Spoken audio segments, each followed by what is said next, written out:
જય શ્રી રામ મિત્રો, તો આવી જશે ન્યૂ વ્લોગ લઈને અને આપણે જવાનું છે આજે શિવાલય મંદિરે. એટલે હાલો આપણે જઈએ શિવાલય મંદિરે અને આખો હું તમને કેળો પણ દેખાડવાનો છું. અને જો ચેનલમાં નવા હોય તો સબસ્ક્રાઈબ, લાઈક, ફોલો કરી નાખજો. તો હાલો આપણે જઈએ હવે શિવાલય મંદિરે. જોતા જોતામાં તો ગેસ રામજી મંદિર હોતા આવી ગયું. તો ચાલો હું તમને એ પણ બહારથી દેખાડી દઉં.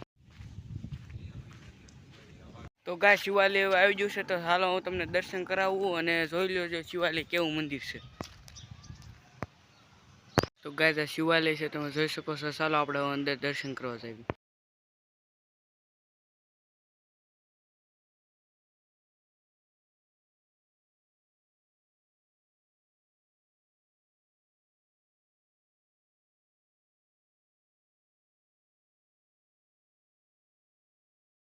તો ગાય આ છે ગલગોટો.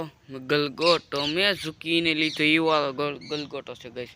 ને આ છે બિલ્લીપત્ર ગાય, તમે જોઈ શકો છો. આ વગેરે વગેરે ફૂલ છે ગાય કેટલા બધા. અરે ગાય આ તો વાડીઓમાં અહીંયા શું કરે છે? કાંઈ વાંધો નહીં, હાલો ભાઈ અહીં આ કામ તો લાગશે જ તે. આ પણ ગાય ફૂલ જ છે બધા, અલગ અલગ નામ છે, મને નામ નહીં થડતું એવા અહીંયા ફૂલ છે ગાય. એ બધી બિલ્લીપત્ર આ ગાય શું કહેવાય એને કોમેન્ટમાં કહી દેજો. આને જ ગાય જાસૂદ કહેવાય, તમે જોઈ શકો છો. આ રંગબેરંગ કરણના ફૂલ છે ગાય. ધોળા છે, ચાલો ધોળા, પછી પીળા છે ગાય. પીળા કેસરી પણ હતા. મેં કેસરી ગાય અહીં રહે ગઈશ. કેસરી જીરા ગાય અહીંયા બહુ ઊંચું છે એટલે અંબા હે નહીં. તો અહીંયા અલગ અલગ છે બધા ફૂલ છે ગાય. તો બધા અલગ અલગ. આ છે ગાય, આને ઉમરો કહેવાય ગાય. ઉમરો એટલે કેળા. આમાં કેળા આવ્યા છે કે જોઈ? કેળા અરે નથી આવ્યા યાર આમાં કેળા. આ પીપળો છે ગાય. એટલે આ પહેલાંના જમાનાની ચક્કી ગઈ જુઓ, 500 વર્ષ પહેલાંની છે ગઈ. 500 વર્ષ પહેલાંની. તો ગાય આ જો આશ્રમ છે. ને આને શું કહેવાય ગાય? હાલો કોમેન્ટમાં કહી દેજો, મને તો ખબર છે ગાય એને શું કહેવાય. તો ગાય આ બધું આખું જોઈ લેજો. અહીંયા કંઈક સામાન રાખવામાં આવતું છે એટલે. અરે ગાય ઘડિયાળ છે ગાય, કેટલા વાગે એ જોઈ લો.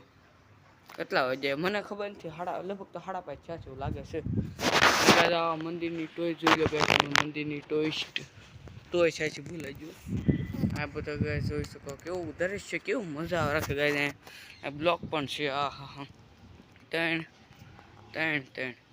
ગાય તો બધા હતા ધોયા છે. નાગદાદા અને દિવેટિયા ટંકોરીનું બધું ધોયું છે ગાય. તો ગાય આગળથી ને પણ તમે જોઈ શકો છો કેવું મસ્ત છે ગાય. આ હા આ જોયા રાખો ને તો આપણું મન ન ભરે એવું છે ગાય અહીંયા બધું. અને ગાય આ છે કૂવો, તમે જોઈ શકો છો. અને કૂવો કહેવાય જો ગાય. આ છે કૂવો કેવો. આ છે કાસબા છે અહીંયા જો ગાય. જેવા બે છે ત્યાં નહીં દેખાય. આ ટાંકી પણ બનાવેલી છે ગાય. 3 વર્ષ પહેલાંની ટાંકી છે ગાય. અને ગાય નારિયેળ તો કવડી મોટી થઈ ગઈ ગાય. પીપળો છે અને તો શીતળામાં ને એવું બધું મેકવા આવે. અને રક્ષાબંધન હોય તો રક્ષાબંધન બાંધે અને પછી 15 દી પછી અહીંયા રાખડી નાખવાના હોય ગાય. એમાં ના તુલસીમાં છે આપણા બધાના છે હોય. તુલસીમાં બધાના ગઈ. આ સોપાલો હતો છે. થાંભલા ઉપર કાળભા દાદાની કાળી કલરની ધજા છે ગઈ. થાંભલો હલાવ ગઈ હલે છે કે નહીં જોઈ? ઓહો કેટલો થાંભલો હલે ગઈ. થાંભલો કલા હાલે ભલા માણા. ગેટ પણ નવો બનાવેલો લાગે છે હમણાં.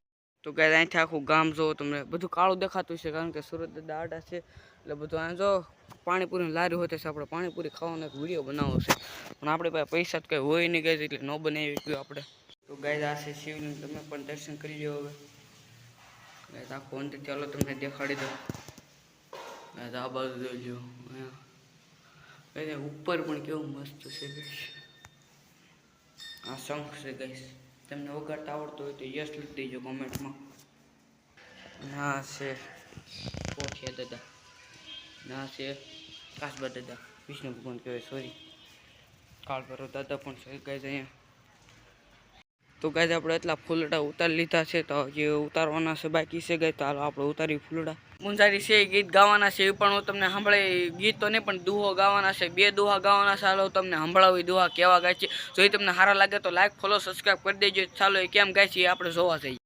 એક ભગવાન શિવનો મારા કલમે લખેલો ભાવ અને જે કાંઈ મને શબ્દો આવ્યા એ શબ્દોમાં વર્ણન કર્યું છે નાનું એવું કે હાથે જળની ઝારીને બીલી ફૂલડા મારે જાવું મહાદેવજીના દેવળે દાદા કાલ ભૈરવ તમને વિનવું લડી લડી લાગુ પાય દર્શન મારે મહાદેવના કરવા, હે દર્શન મારે મહાદેવના કરવા.